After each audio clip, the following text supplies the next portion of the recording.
আসসালামু আলাইকুম গাইস। ধান আপনাদের জায়গার আগরে ধান আছে, ধান কেটে আপনারা নতুন একটা কৃষি করতে পারেন। দেখেন নতুন ধান ধান কেটে আপনারা এখন আগরে জায়গায় এটা এরকম করতে পারেন। নতুন ধান কেটে লাগাইছে, কত সুন্দর চেহারা দেন।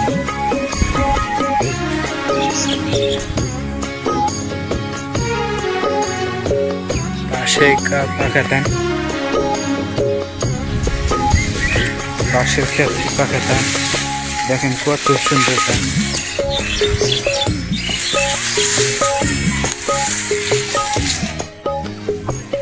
দুই তিনটা ক্ষেত্রে লাগাইছে। যাদের এরকম আছে ফাঁকা হেরা যখন ধান লাগাতে পারেন, আপনাদের আগরে ধান এটা হবে। তাদের উঁচা জমি আছে এরকম করতে সিস্টেম করে কৃষি, তার থেকে কত সুন্দর ধান দেখ।